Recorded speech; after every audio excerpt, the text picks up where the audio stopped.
Alright, hello everyone, this is episode 10 of the Green Room podcast, and today I am interviewing Versey from Ballybrack in Dublin, also known as Ian. Why don't you introduce yourself, Versey, give us a bit of a background into how you got into hip-hop and kind of what you've been doing since whenever you started, and etc, etc.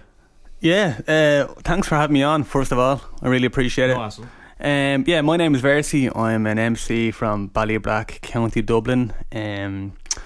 I basically started rapping when I was maybe 15, 16 years of age. I was big into hip-hop anyway, and whereas Darcy on 2FM had a show every weekend where he'd just be playing hip-hop music, but every now and again he'd have, you know, Irish artists on it, the likes of Rob Kelly, Collie, New Sense, Mr. B, all these heads that would be legends of Irish hip-hop now, like, you know. They were kind of only getting their start at the time, and they were on kind of every other week freestyling, and I was like, jeez, like these Irish guys sound deadly over these, you know, American hip-hop beats, freestyling and stuff like that. So like, well, I wouldn't mind giving that a bash, you know, the kind of way. So my dad's a musician anyway, so he had a shed out the back garden full of music equipment. So I went out the back garden, of course, as you do, rooting around the shed, you know, looking for something to find and mess with. Just happened to find a microphone, and I was able to plug it into my brother's stereo upstairs. And you know the way you used to buy the CD singles, and I had, like, you know, the radio edit, the explicit version, but it had the instrumental on it as well. So I was just whacking like blank tapes into the CD into the tape deck, putting the CD into the CD player, you know, and then playing the instrumental in the background, and just kind of started rhyming. And that's how basically I kind of got into rhyming in the first place, was listening to those guys and then finding the equipment to kind of go and do it myself, you know. And it's kind of just progressed slowly but surely from there, you know.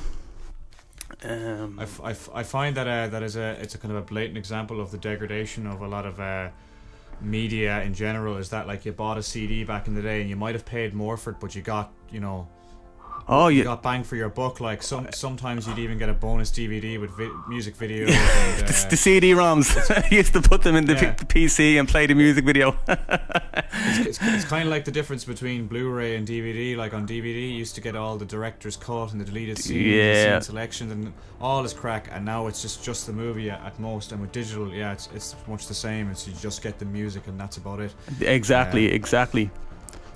It's a sad kind of state of affairs, like. I know. It was a novelty back in the day, like, you know. It's like you miss kind of going into music shops and stuff like that and spending an hour or two in the music shop and looking for a CD to buy. Just even looking, you know, just looking, like and we're spoiled nowadays. It's just almost like I'd prefer it back then, the way we had it, like, you know, because you know, as I said, it was a novelty, and I mean, it was just great to go into those music shows. Same with DVDs and stuff, and just going into the DVD store and having a look around for a couple of hours, past a couple of hours, and maybe in the end picking the DVD and, you know, dropping it back the next day and all. That was all part of the excitement, because then when you were dropping your DVD back, you'd be going in and looking for another one, like. Just going, I used to go into Smith's and just fucking gawk at all the toys for a couple of hours, like just walking around. Like I wouldn't be getting anything, but I'd be there kind of thinking. Well, I remember just got a thought there of I used to go in and like try to look sad next to toys I wanted, thinking that some parents might look over and take pity on me and fucking buy it for me, like. And I was by no means a poverty-stricken kid, like, you know, my parents looked after me well, like, but it's still like, you know, they weren't going to just casually go up to the shop and buy me fucking 100 quid's worth of Lego, like. I just thought that you were just chancing your arm, like, what the fuck were you at, like? Those were the days, weren't they, bud? Those were the days. How would you, like, what would be your kind of first couple of ventures into actually kind of taking the music a bit more serious past what you were saying, which was just rapping over the instrumentals from the singles and stuff like that? Yeah, so I kept on doing that for quite some time. I was just happy enough to be kind of just doing it for myself, for the crack, and just having a giggle, you know, playing the tapes back and stuff like that. And I was putting out like little mixtapes on actual cassette tapes, like, you know, 16, 17 tracks that were just pure hip-hop instrumentals. But I like if I listen back now, I'd probably get sick. Like, it was just so cringy. Like, but we all started off that way. Like, you know what I mean? We all have to start somewhere. So no one made the classic song the first time. Exactly. So then these, you know, I was listening to, as I said, I was listening to Rob Kelly and Collie and Mr. B, and these were all kind of guys that were would have been entering MC battles, you know, back in the day when the Temple Theatre used to host them.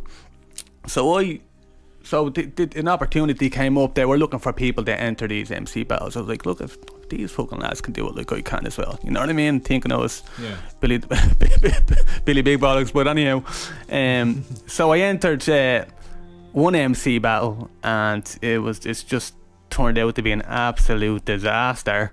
But somehow, through a wild card, I ended up getting into the quarterfinals and was absolutely annihilated. I can't remember by who, but I remember Rob Kelly giving me absolute death the following week on the radio, saying, oh, there was this little guy, and I used to go by the name of Versatile at the time, you know, before the Versatile lads came out, which is why I had to change the name, but however.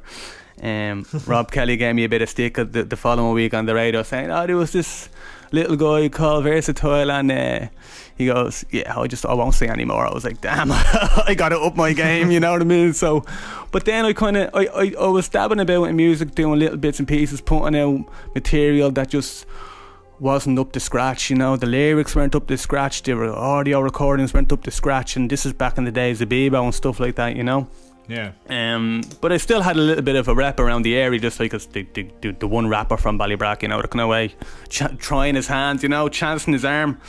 And then I got an opportunity then to do an entrance song for a friend of mine, Ben Versey, who was fighting in the 3 Arena. He just turned pro doing the MMA, and I put out 1 or 2 songs prior to that, which was kind of a lot better than the previous stuff I had put out. So I was kind of finding myself at that point, kind of was going in the direction I wanted to go in terms of the lyrical content and all that stuff.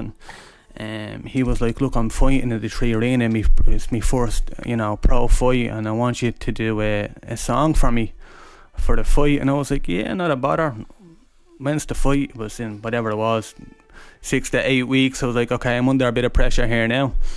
Fight ended up being cancelled, which was grand because I didn't have the song ready in time. So I think it was a blessing in disguise. So the fight was rearranged then for a few months down the line. Ended up writing and recording the song, which is called The Takeover. It's currently my most streamed song on Spotify, #1, and the most streamed Versey songs on Spotify, which I'm proud of. But that got blasted in the 3 Arena for his entrance music, and that was kind of when I really kind of was like, okay, maybe this is what kind of, you know, I want to do, but not for a living, but maybe I'm good at it that I can keep making music. And like my main thing was just to kind of be known in the Irish hip hop scene, not even be like a legend or just you know, like the likes of Rob Kelly, just to be respected and be known for making good music. And you're definitely someone who's got a very positive what's the word, I'm trying to think. Like, no, you're not someone that anyone would say anything negative about it, put it that way. Like, you know, you're a solid guy, and I've met you in person and have never heard any bad word about you. Yeah, definitely a respected MC as well, man. So yeah, well, I'd like to think so. Look, I'm just I'm just a guy that makes music and makes music because he likes making music. And if people enjoy listening to music, I'm happy to keep making music. Like, you know, that kind of way. There's no egos with me. I'm just a guy that just loves what he, you know, just. I do what I like to do, and that's it, like, you know what I mean? There's no, as I said, no egos, no beefing with lads.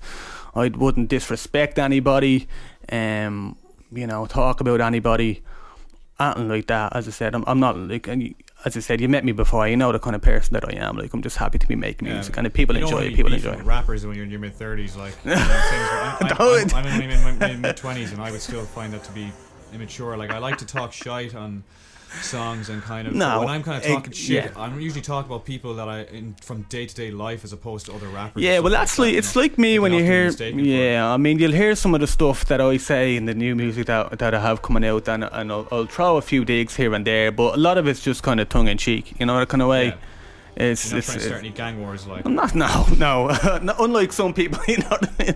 No, but yeah, I just like in the music, I try different types of music, different you know, emotions. You know, I can put out 1 minute, I could put out maybe a boppy tune people could dance to, vibe to, and then another time I put out something hard just for people to go, well, he can go in, he has the bars, like, you know, and then I'll do maybe another one maybe for the ladies, or some sort of a storytelling emotional tune, you know, the kind of way you have to, you know. And it's the radio play is big as well. Like, it's a lot of these guys that are putting the music out and are wondering why they're not getting on the radio is because they're not making the music that's for the radio, like, you know. It's like, that's why I kind of go ahead. Go on. Well, I personally know for my music the majority of it is not kind of for the radio, and I don't make it for the radio, so I don't have that kind of question in my head, why isn't this on fucking 2FM? But there's definitely lads who are, they're kind of puzzled, and it's like you have to kind of fit into a certain box. And it is diverse, but there is limits there between content and style and sound and all that stuff that you have to kind of fit into to get on there. Like, it can't be too dark and violent. Well, you see, when I say about me getting on the radio, it's not because I want to be the guy that wants to be famous and wants the songs all over the radio. It's just because sometimes I like hearing something that I've made on the radio, and I can take to myself, well, why actually create something? It's a nice boost. That's all it is. It's more so from my own kind of, my own self-esteem and my own confidence, knowing that some guy thinks that my song is good enough to have played in the radio, and it just lights a fire up under me, you know what I mean, to do more, you know. Whereas some guys are looking for the fame and the fortune, and they want to be the next Eminem, which is grand, but I mean there's ways of going about that, like, you know what I mean. Yeah. I think the fame and the fortune is more for the generation that's kind of coming up, like, you know. I think that in a decade, I think there'll be plenty of people in this country that'll be filthy rich off music. Maybe not to the point of living in Beverly Hills, but, you know, living off it. But living off it, exactly, and make a living out of it. Yeah. Won't be me anyway. I'll be well in my 40s or 50s at that stage. Yeah, that's kind of why, like myself, I've always made the effort to make a living off it, especially with production and shit like that. And I'm lucky enough that I'm not in a position where I have kids and stuff like that yet, so I'm kind of holding off, obviously, in that, like, I have to get into a relationship for a couple of years before I do that anyway. But I would want to, I know for a fact that if I was to have kids, it would definitely be a huge kind of, I don't want to say hindrance in a negative sense, because I'm not trying to put having kids down like that, but if I want to get where I want to be, I'll have to kind of do it by myself and be in a comfortable position where I'm like, alright, I'm actually satisfied now, and I think I could probably juggle both without either of them being affected in a negative way, if you get what I'm saying. Yeah, well, that's, like, having kids and stuff has probably helped me more than anything, because I mean, I was a late bloomer coming into kind of Irish hip hop, or being known in Irish hip hop. I mean, when I did Welcome to Ballybrack, I was 32 when I did Welcome to Ballybrack, and had already a couple of kids at that point, well, 3 kids at that point, and I find that, you know, having the kids and the family and stuff has actually made me into a better you know, artist, because I'm finding, like, I'm a lot older, and yeah, exactly, I'm a lot older, a lot more wiser, I've a lot more to write about, and I think that's actually being a great boost from my point of view, doing music, like, you know. Yeah, I can see that. With me, like, it's kind of like I want to get all the fucking, you know, drugs, sex and rock and roll music out of the way, so I'm not 37 with 3 kids and I'm still rapping about the same shit, you know. I like to do the immature stuff and hopefully be somewhat more conscious on that level at that stage of my life, do you know what I mean? Like, I know exactly where you're coming from, 100%. Yeah. What would be some of the stuff that you're kind of working on currently? I see you did basically the theme tune for Steve-O's fight, and I watched the video with you and him where he's playing his new character. Is it Paddy Hessian, or yeah, that's the one. I tell you, doing that skit, I was in stitches rolling around the floor the whole time. He's so funny. At first, you don't, like, if people didn't know that you were, like, obviously friendly, like, they wouldn't probably believe that he was interviewing, because you played the kind of pissed off artist very well, where it's like, who the fuck is this fella? Well, that's what Steve-O said to me. He goes, looking back on it, he goes, you played the part very well. People would actually think, and I was kind of saying, geez, well, maybe I have an acting career here somewhere in the background that I could fall back on if the music doesn't go too good, you know what I mean? So but yeah, we done that. Creatives in general, especially rappers, because it's kind of a form of acting, would fit as actors a lot of the time. Like, I've seen a lot of rappers in this country have overlapped a couple of times, and it's worked out quite well. Like, what was that film? Lethal Dialect was in one of the films, wasn't he? The Cardboard Gangsters. He was in that as well, wasn't he? Oh, he was very good in that. And it was a solid film too. Like, can't fault it. Yeah, well, I can't fault it. Can't fault it at all. But yeah, so the Let's Get Ready song for the Steve-O fight, that was actually the last song I put out, last song a video, and that's 5 months ago.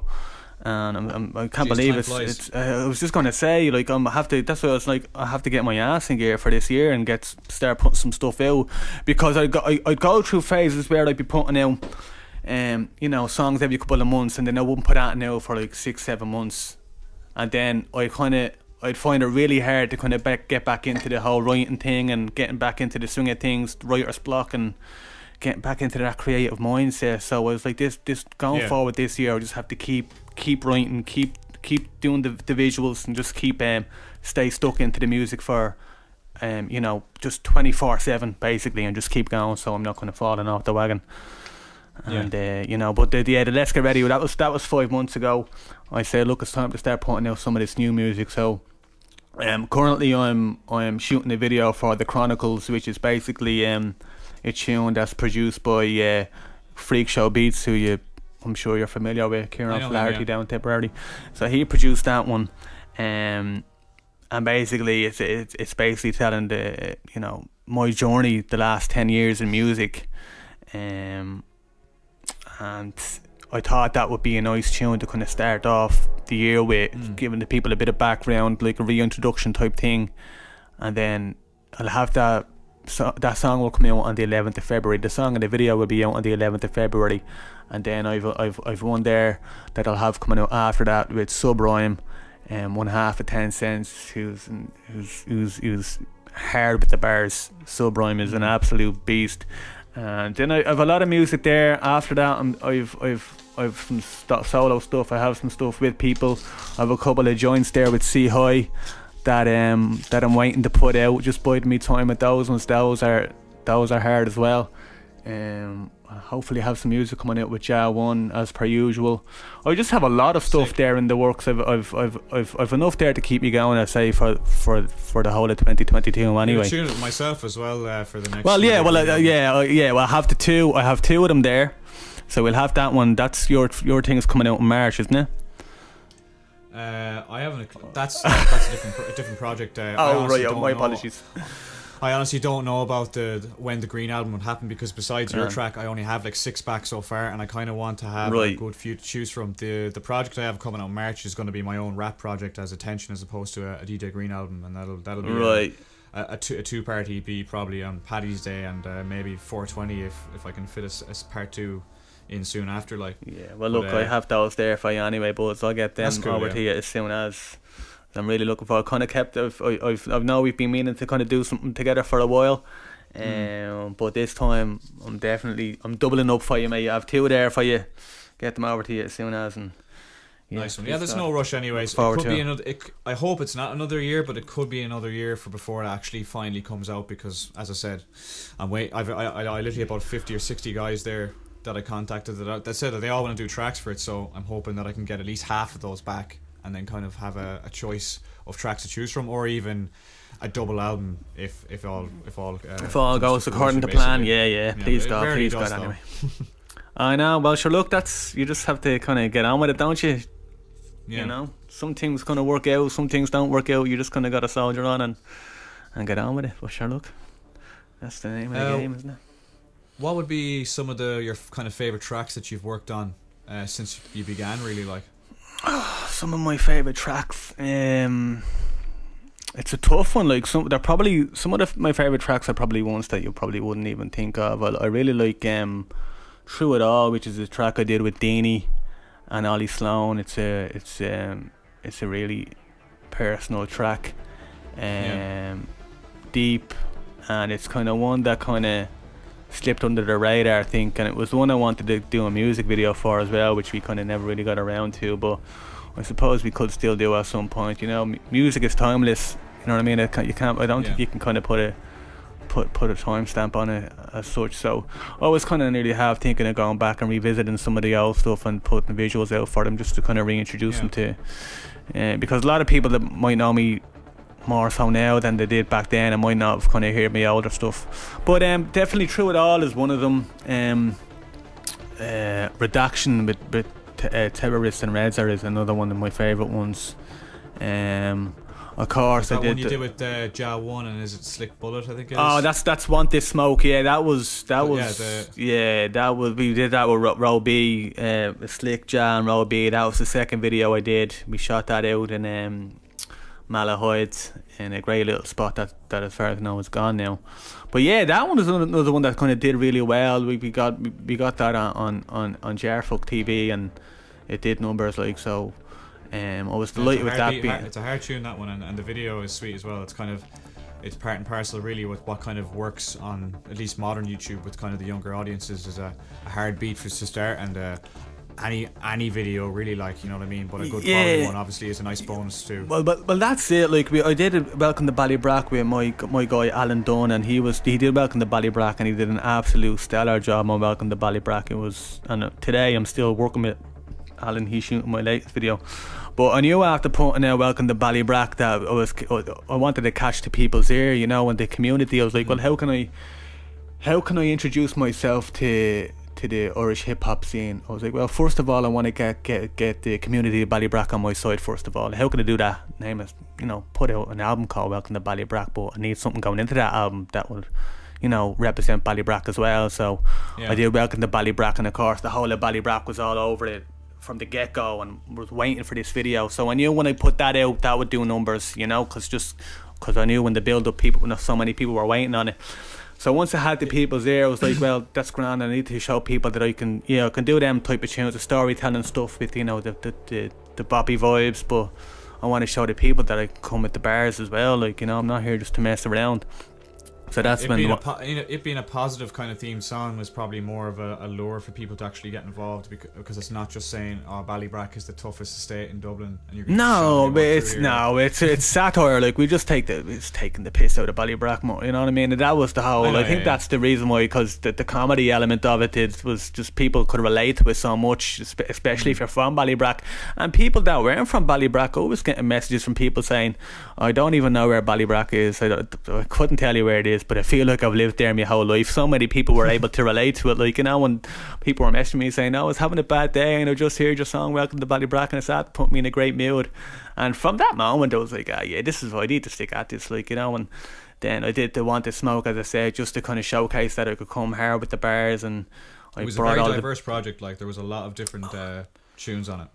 There's a lot of difference, and this is the whole idea of doing, like, I wanted to kind of take people on a like a roller coaster, you know. So I knew kind of I had to structure it to a point, like, you know, I started off, obviously I had the intro, and then I had Welcome to Ballybrack, just to kind of get people in that happy humour, like, you know, it's a nice kind of boppy vibe here, what are we going to do? And so then I decided to take it then to another level, go harder on the bars with Redaction, and you know, come hard with the bars and that, so people go, wow, he can go in as well, like, the kid has bars, like, and he's rhyming here, like, this guy is only new and he can stand up with Red and Terror on a track, like, you know.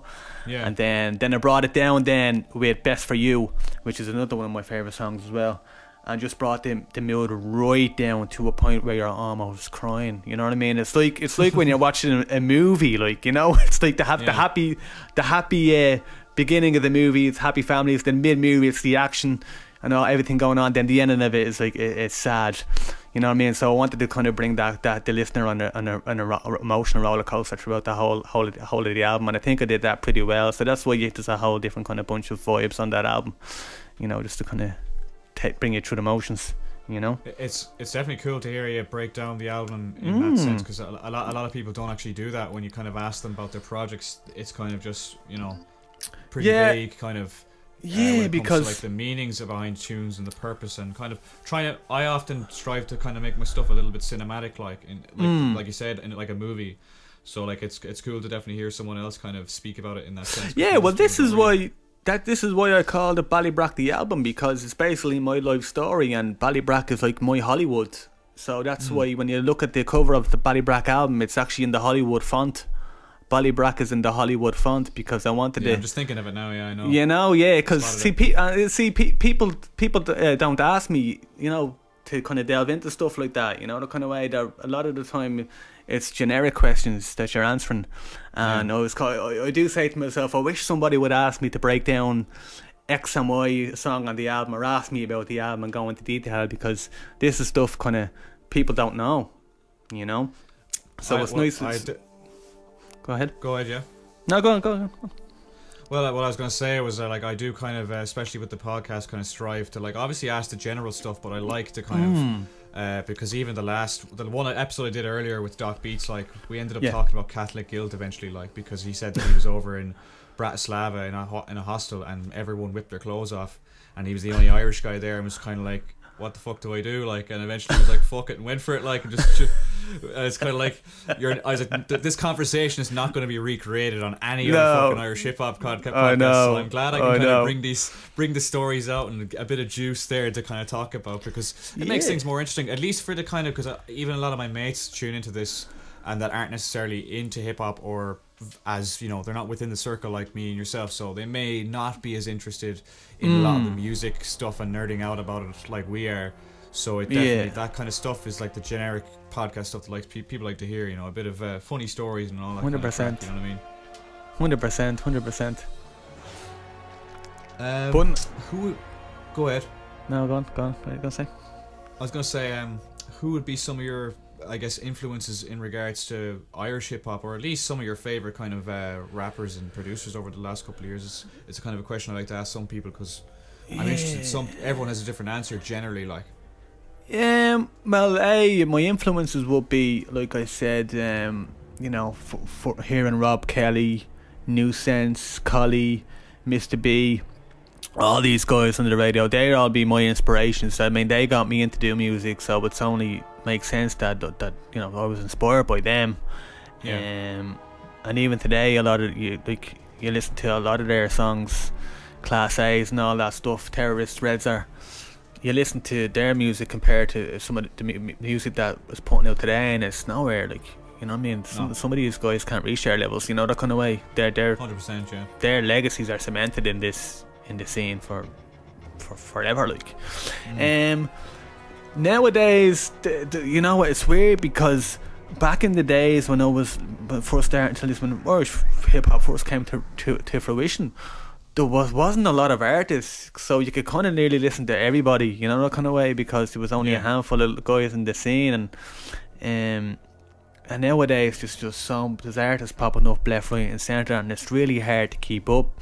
It is very much so, yeah. You know, so a lot of the guys I listen to today would obviously Ja 1, you know, C High is an absolute beast, 10 Cents, Wax White, still Nugget, still a legend, you know. Nuggets can still spit. Laughter, Carl French is another one of my favourites as well. Carl is very underrated in my opinion. Very underrated. And C High I think is as well. Oh, 100%. C High is very good as well, and I would say he's quite underrated. But I think Carl in particular, out of all the ones that, he is definitely one of the best rappers in the country. Himself and Raptor, who are close. Raptor as well. Dean is sick. Some of the best rappers in this country. But I don't think they get as much recognition. You know, I was just going to say, it's hard to kind of get these guys. Definitely need their flowers, like, you know. It's and I mean, we go back to you know, there's these guys that are putting out absolutely amazing music, not getting the flowers, and then there's guys that are putting out half-assed kind of music that are kind of, you know, getting a lot of the attention that some of the other guys should be getting. But sure, look, that's a different conversation altogether. I don't want to be getting drawn into any controversy. You know what I mean? I agree. It's a conversation we could have for hours. Like, it's like there's the best stuff's never gonna get. You know, the best stuff that's coming out right now, most of it probably has like 500 views on YouTube. Do you know what I mean? Like, if even fucking less. Like, well, that's it. Like I'm not one to be whinging over numbers and stuff like that. But I remember when I put out Remember the Good Ones, and I remember when I first recorded that song, I sent it to a small number of people, and Nugget being one of them. And Nugget replied back and said, "That's probably the best song you've ever written. It's the best song you've ever done." And I was like, wow, to hear Nugget say that. And then of course I put it out, and a lot of the guys that would be well respected in Irish hip hop are commenting on it, saying this is epic, like it's an ode to kind of all the guys I grew up listening to, and just an ode to old school Irish hip hop in general. Yeah. But yet, when on YouTube the numbers are only at 300-400, maybe a little bit more, and I'm kind of saying, I'm not whinging, but I'm saying, how is this kind of not getting to the masses? Like, how are people not listening to this and seeing this? Now again, lousy, like. It's lousy, but again, it's a lot of it I could probably put down to myself as well, because I'm not really kind of up on the whole, you know, you can promote stuff, but there's only so much I think you can do as well in terms of promotion, like, you know. Yeah, unless you got the backs of websites and I was just going to say, exactly, if you had people like magazines. a lot of people that do music nowadays in the scene have people around them, have managers, have PR people, have big big crews, and that's I just do on my own, like, you know what I mean? Yeah, it's like I just think because I can work better on my own, to be honest with you. Like, you wouldn't see me in a studio full of people trying to write a song. Like, I tend to kind of have my own, I like my own kind of space. You're not under any pressure to kind of for time to write something. I just like to work on my own speed, my own pace, and I prefer that, and just not to kind of be around kind of whole crew of people, as much as that would probably help me as well, you know. But knowing what I'm like, I definitely prefer to kind of roll on myself, at least in terms of like I wouldn't need a manager, because I know kind of what I want, and I kind of guess haven't gone to college to study this sort of stuff, and just put the work in and experience, and I don't feel I need someone.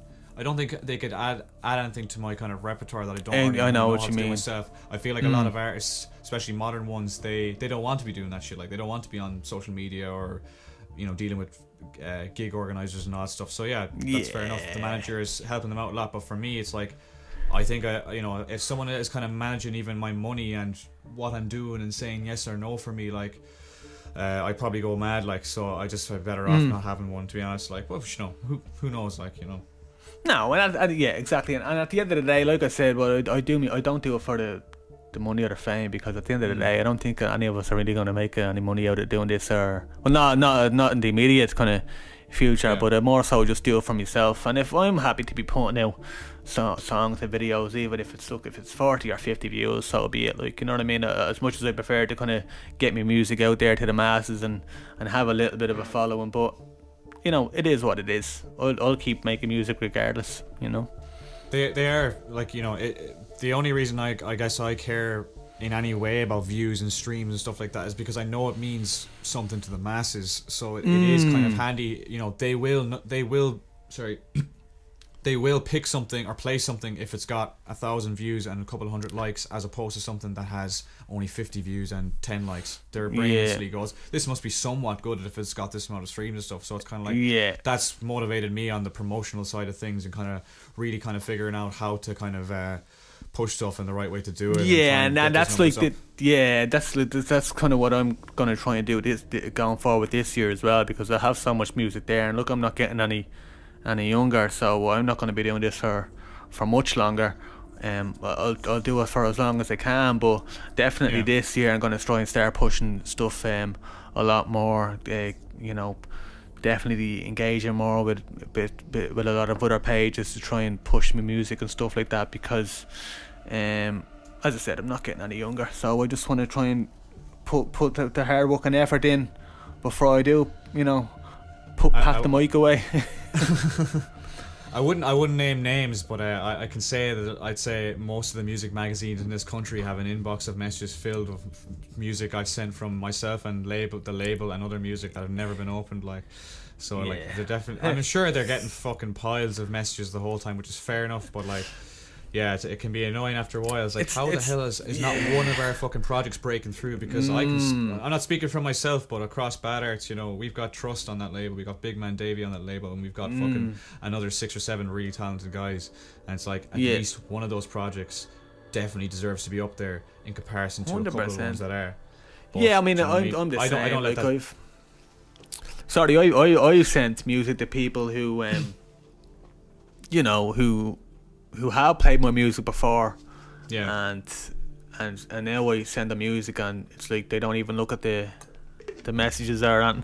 But it's the same few short, like, I can count on my hand the DJs that support me from day one, who still play my music to this day, and I'll be forever grateful for them showing me love and support from the very first song I put out. Yeah. You know, it really kind of, every time, it's mad, every time I have a song on the radio or something's mentioned, or whether it be, you know, Daz or Ian Burke or Kelly Darcy, Hazy Lake, there's a good Frank Jazz, even every time they play something I record it on my laptop, because so I can go back and listen to that, you know, a few years down the line, and be able to say, wow, these people really kind of appreciated my music, and that so much that they thought it was good enough to be played on the air, like. And that's, I'll always have to kind of that in my kind of memory box, so to speak, you know. Yeah, well, it's definitely a sweet feeling. Like, I've had a few radio plays over the years, or even just DJs playing my tunes, and it's I respect it a lot and appreciate it. For someone who feels I haven't got nearly as much publicity as maybe I could have gotten or should have gotten. I won't say should have gotten for the amount of work I put in, stuff like that. I do feel that I think I could be getting more, but that's, you know, that doesn't really mean a whole lot to me regardless. Like, but anyone who's done the same for me, obviously Daz is one of them. Played, if it's not something that I've done, it's something from the label, and he's definitely one of the ones who's consistently playing our stuff. And always. Peter Curtin has thrown a few of our songs up on his like weekly or monthly playlist or whatever, his favorite songs from the month, that are usually all primarily Irish. So we highly appreciate that as well. Like, oh yeah, I mean it's because without the DJs, we're nothing, like, you know what I mean. Well, I'm a DJ myself, so I know exactly what you mean. Well, like, no, that's what I mean. Like, it's like without the likes of you, we'd be nothing, and that's just you can't say any more than that. Like, you know, we need to. So pay us for our fucking beats, you bastards. Yeah, look, you named the price, but I'll be all over that. Not a bother, mate. I'd never fucking charge anyone to be on my project, like. Well, it's like this. Like, it's. People ask me for features, I don't charge. You know what I mean? It's just, I'm happy enough to be known that, you know, someone's asked me to be on one of their tunes, so I'm happy enough to do it. I know I'll go on that tune and give it and go on it like it's me bleeding own tune. You know, that kind of way. Just because I want to make good music with good people. That's it. For me, it's like I am in the position where I've tried to make a living off it completely, like, and I've done pretty well. I could be doing better, but I have, considering I can look back, I was like, I've actually made quite substantial amount of money off production and stuff like that, to a point where it's like, well, like, you know, if you made a few £100, that's class. I've definitely made a little bit more than that, but again, it's not something I could live off entirely. But like, generally, like, if it's a tune that I feel that will improve my you know, my kind of status in some sense, not to be totally superficial about it, but if it's a really good artist, like, I'm not going to come to him and say, here, buy these 10 beats. Like, I'll be like, look, I'll happily work with you, just, you know, don't forget that I gave you a lot of free beats, and I won't forget that you spat some rhymes on my verses. But I will say at this point, because I've put so much work in, like, I will ask for money if it's someone that I don't know, or if it's kind of like at an average or beginner level. And it's not to criticize anyone that has bought beats off me, that I'm putting them down or anything like that. And as well, if someone offers me money regardless, because there's some of the best rappers in this country that have said, look, man, no, I want to buy the beats, like, I don't want to do it for free, because I know you'll probably put more work in, say, on the mixing and mastering point of view, if I throw a few quid your way, which is probably true, you know. I wouldn't be if I was doing it for free, I probably would be getting annoyed after like the 8th or 9th mix, where it's like, can you change this, can you change that? I'm doing this for nothing. I know. Yeah, I've had that a few times, and it's kind of like, over the years, it's like, I am essentially sometimes, at least at the time, was spending my day in front of the computer for other people, and I was kind of like, look, do you know what I mean? Like, other lads will probably be charging you way more. I'll charge you this, because I enjoy doing it, but I'd like a little bit of money, and it's worked out quite well for me. Like, but I don't want to be someone who's you know, trying to fucking rob money off people. But like, even recently, like, I don't know who it was. It could be some Irish rapper. I'm not sure where this guy's from, but he sent me an email. Cool kid, whoever you are, I don't know who you are, but he was like giving off about like, oh, you know, basically give me the beats for free, like, you know, they're too expensive and all this. And I was kind of like, man, like, you get loans of beats off YouTube for like $150 where you don't even own it, and like thousands of other rappers could be using it, whereas I'm charging a third of that for one beat, and that's the beats just assigned to that one person. And as well, I do deals too where it's like, 3 beats for 120 quid or something like that, and it's kind of like I'm actually doing way cheaper than everyone else. It's just you're a fucking cheap bastard, whoever the fuck. Just exactly, yeah. Leave me alone. And yeah, like I'm there talking to some, really really good artists from this country and abroad. Like I'm like, oh, this is great. Like, and I'm still getting emails off lads who, this fella's probably never done a song in his whole life. Like, and it's just basically produce my album. They're good lad. And it's like, no, go away. Like, I don't know who you are. I'm sorry. Like, this guy's probably gonna shoot me now at my next gig. But I don't think he was an Irish guy. Anyway, could have been. He found me through YouTube, so the fella could have been from fucking France for all I know. Like. Yeah, that's the joys of being a producer, isn't it? Oh, you do deal with some shite, but I've said it, like, I'd rather be doing this 24 hours a day than working anywhere else, because I just don't have the temperament for general, unless I got a sweet 9 to 5 that was music related. I don't think I'd be happy, to be honest, and I'm getting by the way I am, so I'm happy with that. Like, so like, yeah, you can bitch about rappers all day, but like, I'd much rather be dealing with that than dealing with some of the shit my mates are dealing with, like fucking Mary in the shop bitching at them over a slice of ham. Like, Karen, like, huh? You know movies like fucking Falling Down or something like that. That would be me. That's you. That's you. And that's not after 4 years. That's after an hour of that shite. Like, cause the last time I worked a legitimate 9 to 5, man, I was about fucking 19. And I was working in the bar up at the Galway racecourse during race week, and like, it's probably the worst introduction to fucking 9 to 5 work you can ever have. Like, just the most obnoxious posh bastards just fucking clicking their fingers at you all day like you're nothing. And I was like, people do this for like 10 years. I've done a week of it, and I'm fucking exhausted.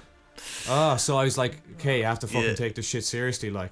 And yeah, I've gotten by till now, and I'm pretty happy with that. But yeah, I don't think I could support a family tomorrow or buy a fucking house. But it is doable. But I will say to anyone who wants to do that, you're gonna have to put the work in day in, day out. And I've never had more than a couple of days of a break off this shit. Like, so it and it's enjoyable for the most part. It's not a very stressful thing. But you're gonna have to have sleepless nights, and you're gonna have to be waking up in the morning. You can't be on the piss the whole time, etc., etc. Yeah.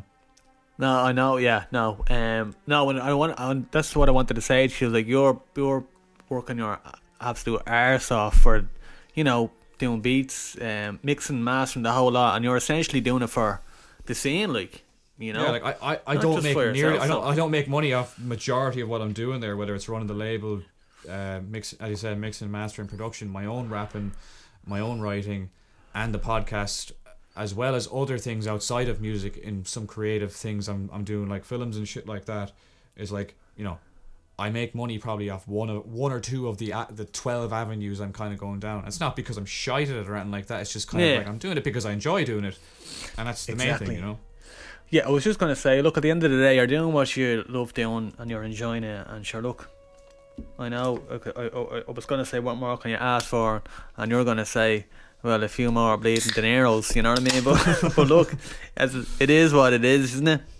It's like, for me, I've always had a I don't have a diluted outlook on it. Like, it's like, I think that making a living to the point where I could pay the rent and fill the fridge and buy a few beers, that'd be enough for you. It's definitely doable. Like, I think I could achieve that in a couple of years' time, but I'm not here thinking like I'm gonna be driving a Testarossa in California with Margot Robbie in the back seat. Like, I wouldn't say no. You wish. So touch wood, but I wouldn't say no. But I'm not there thinking like, oh yeah, I'm gonna be fucking rolling in money and having sex with all these models. Like, it's like, nah. It's bad to be having those thoughts. And I don't think there's too many guys in Ireland that feel that way. But any money you can make off music is actually a nice bonus, whether it's 50 quid or 1,000 quid. It's the way I see it. It is a bonus. I mean, it's nice to kind of go into DistroKid there and go into your kind of earnings on DistroKid and see like 25 or 30 quid after 8-9 months. You know what I mean?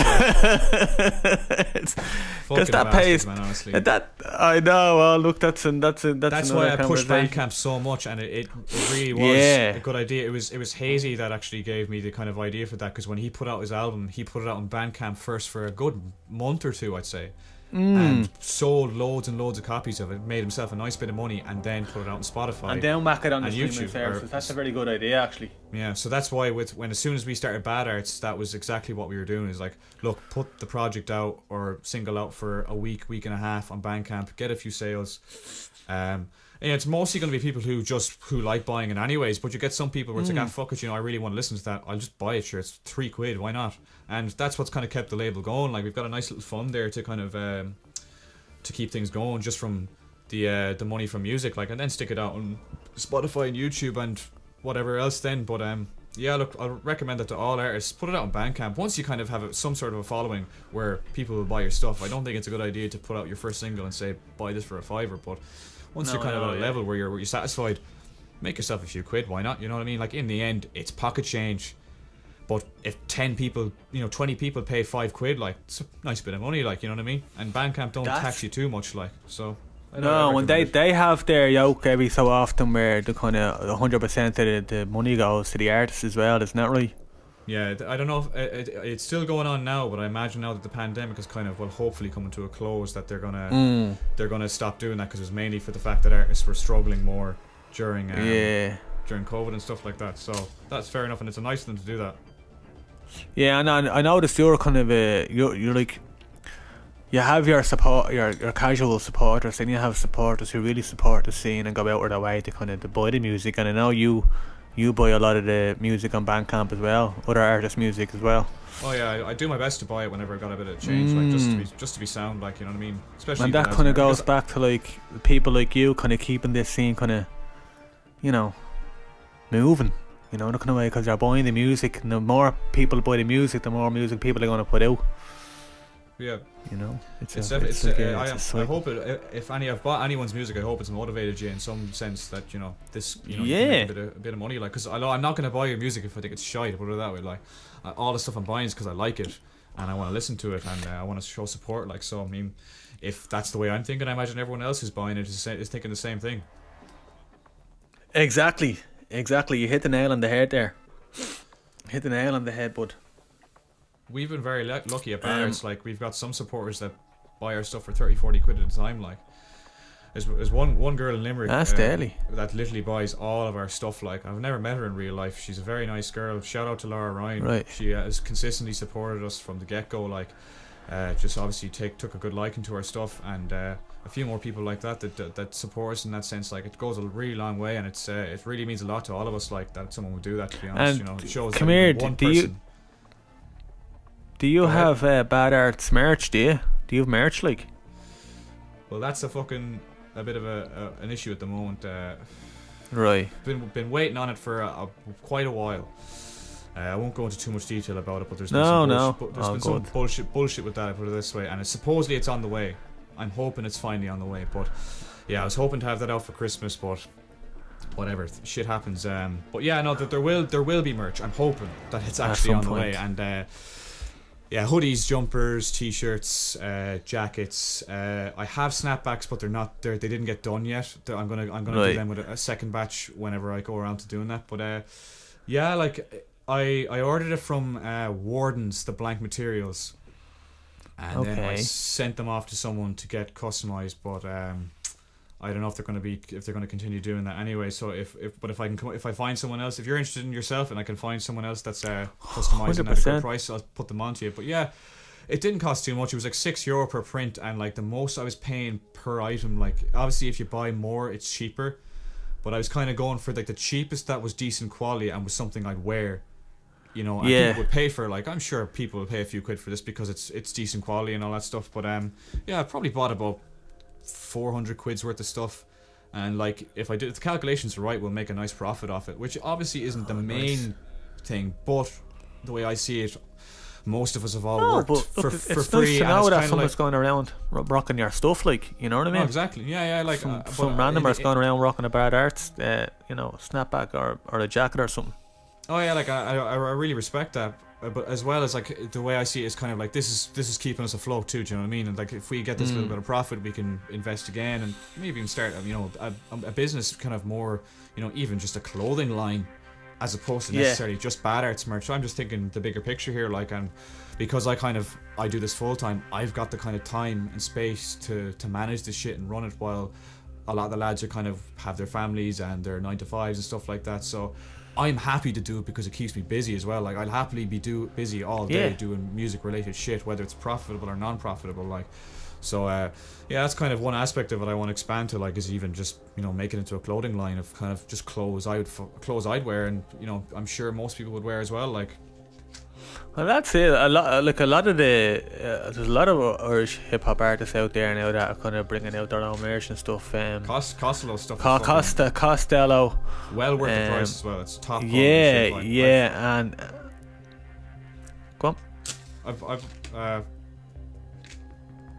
I've probably bought about 200 quid's worth of his stuff and worn it consistently all day, every fucking day, and it's not one bit of it has degraded yet. Like, it's genuine quality. So like, if people are looking for hip hop merch, I definitely go to Costello. Like, I happily pay 50 quid for a body warmer and 40 for a jumper. Like, and they are still in immaculate condition. Like, so you're getting your money's worth. Yeah, because I will say, like, you know, a lot of the stuff in general, like at least even some of the stuff I produced over the years, like the DJ Green hoodies and shit like that, they do degrade, you know. But in fairness, I was as well wearing them every fucking day too, because it had my bloody name on it. But yeah, like, it's like after a year or so, it does look quite shitty. So it's nice to kind of come across stuff that's like, no, you could probably have this for the next 10 years and it'll look the same, which is nice. So it is a bit pricier than the usual stuff you'd pay for merch off other artists and stuff, but it's definitely worth it. So I'd happily send people his way, because he's a gent and a great rapper, and as well fucking the merch is he's I do look at his Instagram videos, and some of them are just gas. Some of them are just gas, because he's a wise fella, man. He talks some deep shit, and he knows his history about Ireland. Like, there's only a couple other guys in hip hop, like Trust would be one, and Dirt would be another, who, like, they really know their stuff when it comes to, like, Irish history and, like, different, you know, bilingual stuff, and, like, the meaning behind all these words that you wouldn't even think of at the time. And because it's like some of the guys you do hear, like, their music, and they're real kind of articulate and educated and knowledgeable, and then you're like, are they like that in real life? You know, that kind of way. And then I remember, like, kind of seeing one of Costello's first videos on Instagram, and it just drew me in. Like, I don't know, the video must be about 8-9 minutes long, whatever he was talking about, I can't remember, but I found myself just glued into what he was saying, you know. The way he drew me right in, I was like in a trance. I was like, so you get like that when you listen to his music as well, like. Oh yeah, you know? No, you're getting stoned listening to him on Instagram, just through the fumes are coming through the phone, like. No, but top man, all the working class record guys are very sound, and in my opinion, like, I often, you know, give them a thumbs up on the podcast, because I do consistently listen to their stuff all the time. They are the best for me that's ever come out of this country as a collective, like. They're all nice guys as well. And another interesting fact there, just while they're talking about the working class, is me and For Real were supposed to do a track together for the Ballybrack album. Yeah. And it was one feature, because I had everybody that I wanted to work with is on the album, bar For Real, and we got into talks, and we were going back and forth about this particular song that we were going to do, and whatever happened on his end, I don't know. We think he'd kind of, I don't know, he disappeared for a while or whatever the case may be, and you know, I ended up finishing the album without him, and it's the one regret I have is not doing that song with For Real for that album. But to this day, I post stuff up, stories and stuff on my IG, and he just be commenting and, you know, putting in fire emojis and stuff I post up, and I'm like, I just got to see Liverpool from For Real, like, you know what I mean? So I'm happy out, like, I'm made, you know, that kind of way, because like you said, the working class guys, they're legends in their own right. They'll always be legends of the Irish hip hop scene, you know.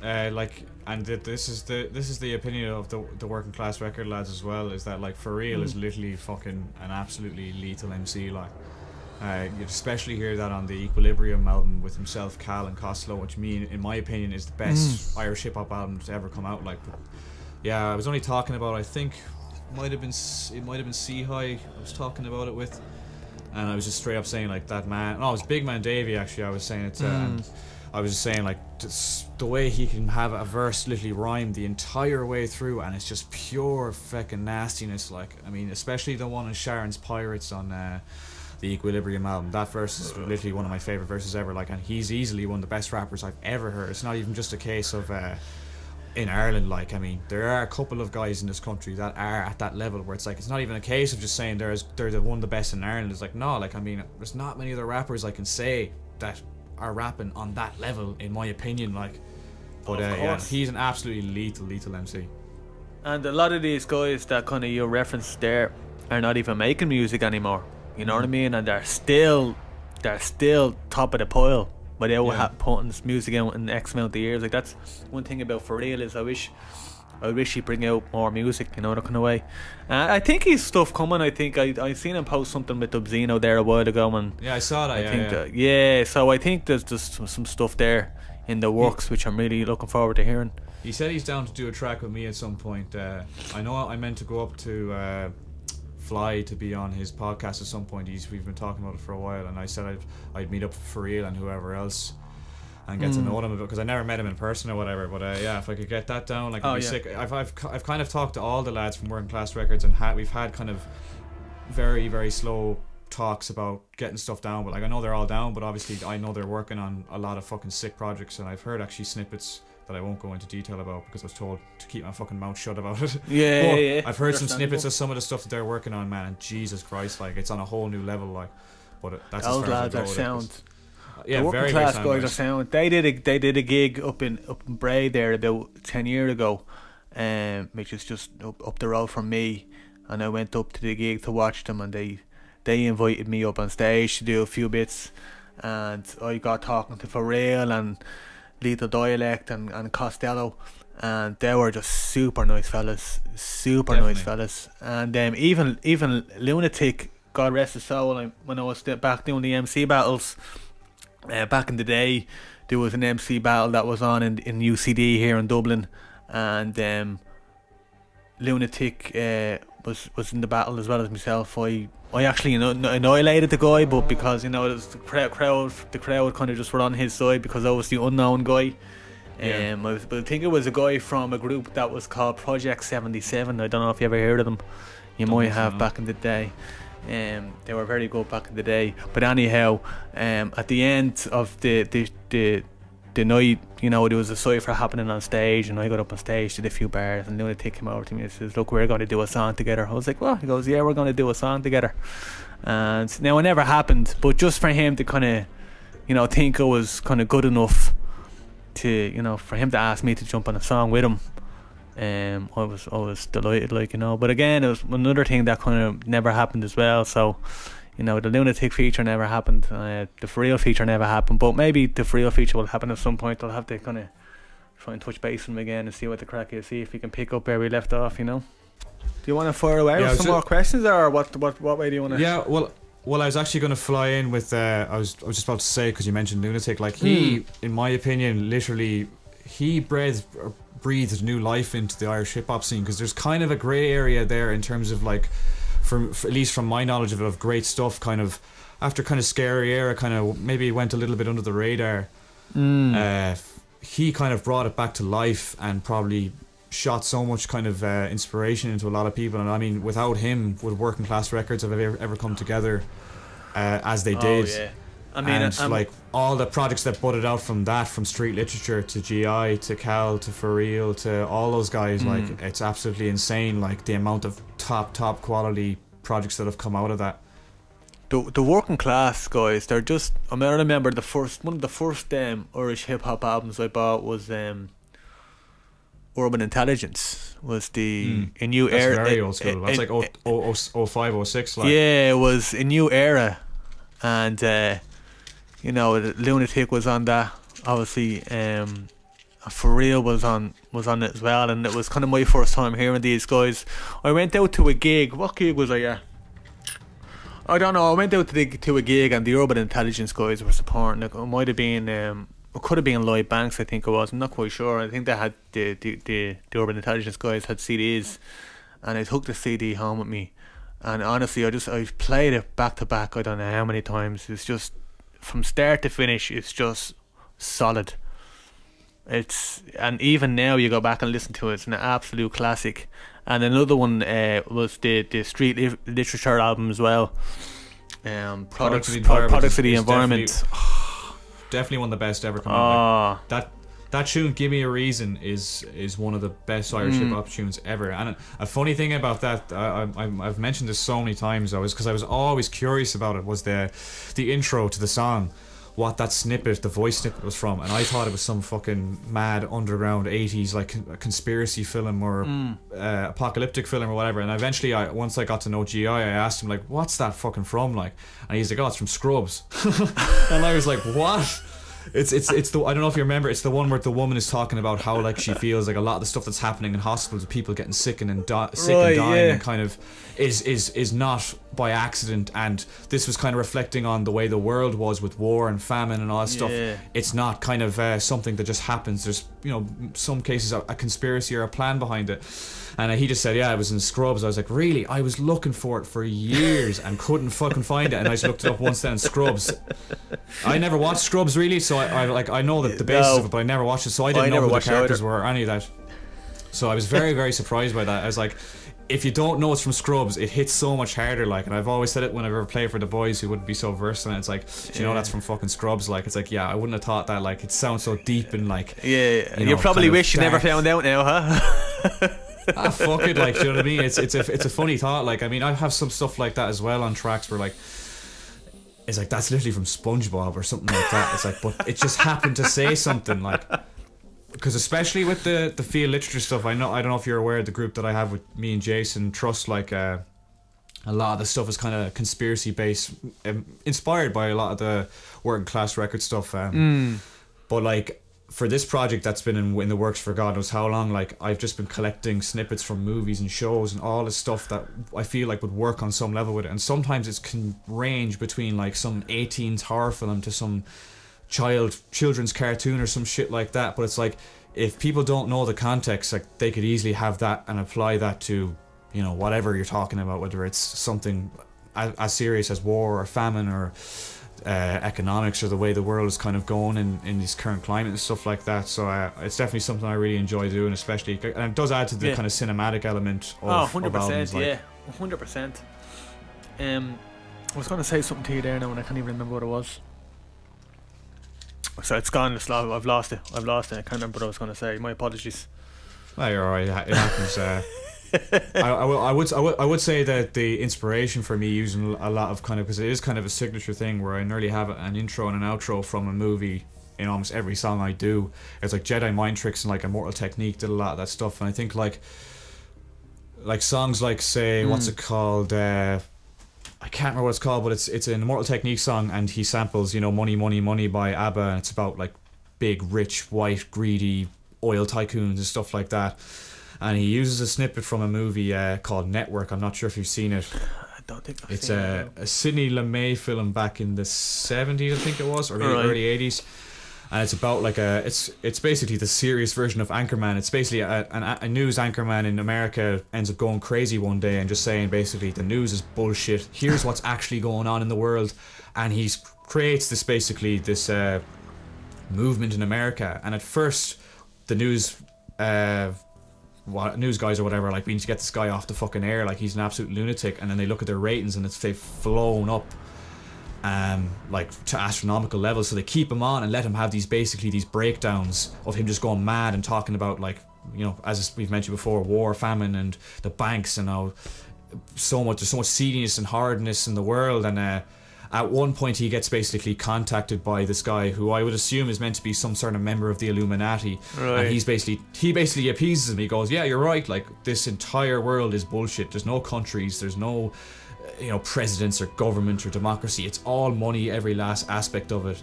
And, you know, the real countries are Exxon and, you know, the Rothschilds and all this sort of stuff." And Immortal Technique uses this speech on the intro to the song, and it's because the character as well who's speaking, he's got this big bellowing voice and he's shouting this man down about, like, you think you're so fucking smart getting on the news and saying all this shit. Sure, this stuff's common knowledge, everyone knows, they just don't care. Like, but not to go too off point, but it sets the tone for that song so well.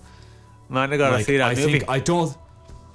Definitely watch the movie, man. I'd highly recommend it. It's way ahead of its time, like, but it's very, very, it's kind of like a hidden classic.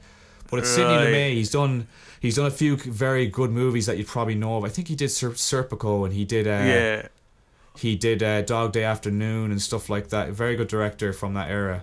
But that's the first thing I'm doing when I get off this podcast now, is going looking for that film. Definitely, it's easily probably top 20 movies for me. And that particular scene I was talking about it's very unsettling for a movie that's not a horror, obviously. Yeah. But getting back to what I was saying, like that probably tune in particular and that intro was definitely a huge inspiration, kind of, I'd say, for myself to actually like do that, and kind of it really sets a tone for kind of what I'm trying to get across, and adds a bit of kind of cinematic level. And it's just kind of cool to, like, you know, people kind of will go like, oh, that's from that movie, I love that movie, and it'll lure some people in. Then it's like if they hear a snippet from whatever movie they like or show, yeah, or instantly grabs their attention. Yeah. Definitely, yeah. It's like but it's like that with albums as well, isn't it? Like when you kind of have an intro and an outro for an album, it kind of sets the tone. I think it's a dying thing, like. Yeah, I still do it. Like, I mean, even on Ballybrack the album, I had the intro. I had Paul Howard, who grew up in Ballybrack, Cromlech Fields, who was a writer for the Irish Times. He writes the Ross O'Carroll Kelly books, and I was like, I need to have an intro on this, but I need to set the tone. I said, I need someone, you know, who knows Ballybrack inside out to come on and do the intro. And I got in touch with Paul Howard and said, look, I'm doing an album. You've heard the song Welcome to Ballybrack. He loved it already. I said, look, I need somebody to do an intro for the album. Would you be interested? He said, yeah. He came down to the house and he sat there with me for about an hour and a half, just telling stories about Ballybrack. I was mesmerised, and I had to cut it down into like a 40-50 second intro. I just did. Just to intro the album, and he's talking about Ballybrack, going up in Ballybrack and boom, and welcome to Ballybrack. But I think it's so important to kind of to have an intro to kind of to set the tone of, you know, of the project, like, and even an outro as well to kind of close it off. Like, I think the death of physical media has kind of eliminated, for one, the quality of artwork. I think artwork nowadays 9 times out of 10 is shite. That's why I always pride myself in trying to make eye-catching artwork that sticks out. But as well, intros and outros. Like, I was only listening to, I don't know if you're familiar with UGK. They were that duo back in the day, that their album Riding Dirty, like the outro is probably about fucking 8 minutes long of just Pimp C just talking shit, like, but it's fucking class to listen to. Like, half the time he's just talking, he's just naming every last person he knows. He loves smoking weed, he loves drinking lean, blah blah blah blah. But it's still fucking, you know, it's cool to listen to. I think I definitely, even though it may not be as appealing to the modern audience, I don't really give a shit about that. I like to make stuff that kind of sounds and resembles a lot of the stuff that I liked listening to back then, which is, as I said, a full package of start to finish movie, essentially. Like, not many albums can achieve that. I've touched on it before. Like, 36 Chambers is one where it feels like a fucking movie. Like, Liquid Swords would be another one. Straight out of Compton, like, you're, no matter where you are, if you close your eyes, you're in Compton when you hear that album. Do you know what I mean? I think that's something that's missing. Puff Daddy as well, the No Way Out album, if you kind of listen to that from start to finish, the intro on that is just pure epicness. I get goosebumps when I listen to that, and then it kicks into Victory, you know what I mean? And that whole album is like a journey, and then the outro as well. But I love albums like that are like movies. You have your, as I said before, you have your beginning, you know what I mean, the intro to the movie, and then you have everything that goes on at the end, and then you have your outro. And it's like you've been taken on just like in some sort of an emotional roller coaster. Yeah. You know, it's as you said, it's you don't get mad. It's a dying art, like, you know what I mean. It's the best to keep it alive. Well, that's it. That's it. I mean, I'm gonna always make music and make projects to, like, that. I make the music that I like to listen to, and that's kind of going back to what you were saying there a second ago. You know, the kind of way. So a lot of the time when I make music, it's just for myself. And if the listeners like it, they like it, and if they don't like it, sure, they don't like it. What can you do? If they don't like it, fuck them, you know. Salma, look, it was very nice having you on. We'll probably close it up there. Have we done already? Appreciate it. Yeah, like we've already hit nearly an hour and 10 minutes. Like, wow. So you got a fair amount of great. Man. Jesus, you know what we'll have to do, and I keep saying it, we'll have to do some sort of a podcast where we can break down Ballybrack the album tune by tune. Yeah, sure. I'd love to do that. If someone can do that, if you can do that, I'd love to do that with you. Yeah, look, I'll have you. I plan to get everyone on a second time eventually, like, but 100%. once I get through this list of about 30 guests, then I'll probably start revisiting other artists I've already had on the show and stuff like that. And yeah, by all means, man, that'll be an episode that probably no one else will get the idea to do unless they hear this and go, fucking, I'm gonna take an idea. But I'm happy to have someone break down their project for me as well. It saves me having to kind of, in some cases, forcibly bring up generic topics, like, do you know what I mean? So yeah, by all means, man. That's it, man. No, I absolutely loved being on here, man. I really appreciate it. And as I said before, like, there's people like without you, like, we're nothing. So I really, really appreciate it. I'm as humble as I come, like, you know, as you probably guessed. Man. And I enjoy getting knowledge off people in general, whether it's stories or just kind of how they do their thing, and just getting to know people as well. It's done leaps and bounds. So you know what, and it's mutually beneficial, like. It's one of the things I wish I kind of did more was kind of get out to gigs and events and stuff like that and meet up and network with people, and it's something that I don't do a lot of, but I tend to kind of try. This year, as I said, there's a lot more I want to do, and I want to go out there and network. And you know, I was even at the one of the Rappers Full MC battles there, out in Chicago there just a couple of months ago, and it's the first kind of event or hip hop event. Battle event that I'd been to, and probably since back when I did it, like, you know, and it was such a great experience and meeting new people, and I ended up getting collabos out of it and stuff like that, and it's really great to get out there and network and meet other artists, and you know, and get to know people, because it can only help you, you know. They share their wisdom and knowledge with you, and you share your wisdom and knowledge with them, and we're all learning as we go along, you know. Yeah, there's nearly a 2-year gap between. The last gig I went to was the Kneecap one, just there in Galway in November, I think it was, October. Time flies by, but yeah, like that, like was the first one I'd been to since the one I had in Limerick there, the Breaking Down Borders Part 2 one. But yeah, it's great. It's great that things are kind of going back to normal again. So I'll be going to as many gigs as possible. And it's one thing I miss is performing as well. I miss performing. I love being on stage performing. Like, it's that's the one thing I do miss. And I have a couple of events coming up this year, which I don't know if I'm really allowed to say much yet, but hopefully they go ahead, and I'll try to make it to most of them, man, because that's what I was doing, going to all the gigs I could get to before pandemic, and it you know, while they're also great craft to go to, you get to know people as well, and it's better to know put a face to a lot of the names that there's so many people I'm following and friends with on social media that are rappers and producers, but I've never met them, like, or I don't really know them, do you know what I mean? So it's nicer to kind of get to know them, like. I'm in the same boat as well. I seen somebody that I was friends with on Facebook put up a post there the other day, and obviously it was his real name, and I was like, oh wait, that's that rapper, that's not him, is it? Yeah. You know, the kind of post there. It's like, you know these guys, they're stage names, but you don't know the actual name of the person, and you don't know who they are, you know. Oh yeah, there's still a few of them that I haven't fucking clue what their real name is, like. Oh, it's funny that you get actually. Yeah, actually, because his name was C High on Facebook, I think, for a time when I got to know him. So I was like, yeah, I don't know what the fuck his real name is. Or like, sometimes like calling someone C High, it's a bit of a, like, you know, it's, you know, it'd be very strange to go like, oh, how are you C High? Like, it's not as short like Versey because it's part of your name. It's just a kind of a nickname as well, like, do you know what I mean? But but C High was funny. I went out to a gig that Nugget and C High were supporting a band called Shakalak, and Nugget actually contacted me and said, look, do you want to come out and do a few tunes from the album? I'll be your hype man. And I was like, yeah, not a bother. I went out, and C High was there. Now I knew him from Facebook, you know what I mean? But he goes up and goes, how are you doing? I'm Craig. I says, oh, Craig, how are you doing? He goes, C High. Didn't know. You didn't know. I didn't know it was him. I felt so embarrassed, but now we talk every so often, and we've a couple of joints there to put out.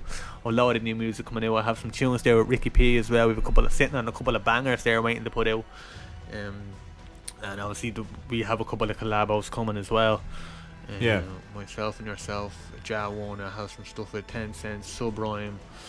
I have a lot of stuff there waiting to put out. I'm trying not to say too much because I want to kind of have that element of surprise as well, and I'm just going to kind of start dropping tracks as well without any notice as well, which is another thing I want to do. You know, I'm not going to instead of hyping it up, and you know when you hype something up and then you hype it up so much, it ends up being it ends up being a disappointment. Yeah, it can be annoying too if it's not kind of coming around when you want it to come around or when you expected it to. So like, you don't want to hype it too much before it's even a thing or before it's finished or whatever, because then it could end up disappearing off the map. And it's like, oh yeah, actually this song I was promoting 8 months ago, now it's coming out, you know. So it's kind of like best to keep it there till it's literally done and ready to go. Like that's another thing. And another thing as well was, because speaking of hyping stuff up and being disappointed, I did the song with Busy Bone for a friend of mine, that Simon that passed away, and I remember that, yeah, feature from Busy Bone. And I was hyping it up for such a long time, and I had so much trouble with the streaming services trying to upload this track, because they were suspicious of the fact that I had this song with Busy Bone, because I'm such an unknown artist and he's such a big name, and they were like, we need clarification from such and such to put this out, and I couldn't get that clarification, you know, that kind of way. So in the end, I had to just upload it with my name on it and then have hidden featuring on the artwork. But at that point, that I had so much, I had it set for a specific date, and because I ran into so much trouble with the streaming services, I went on and on and on. By the time I put it out, the buzz had gone at that point, you know, the kind of way. Yeah. You know, and I know it's a tribute song, but I really wanted the best reaction for it, not so much for me, but for Simon as well. And I definitely think that's we were supposed to shoot a video, but that just kind of was deflated. I was deflated at that point, like, and I just kind of like, here, I says, we need to start again from scratch and build this back up again. So I think that's something we're gonna revisit this year for his anniversary. Yeah, do a video for this song with Busy Bone and re-release it again, maybe, and hopefully this time sweet around. Man, yeah, I would definitely go for that. It's a nice sentiment, like. And like I said, music is timeless, so I still think if you put a song out 8 years ago, you can shoot a visual for it today, and you know, it'll be all good, because music is timeless, you know. Alright, Sam, look, we'll finish up the episode there. It was lovely having you on.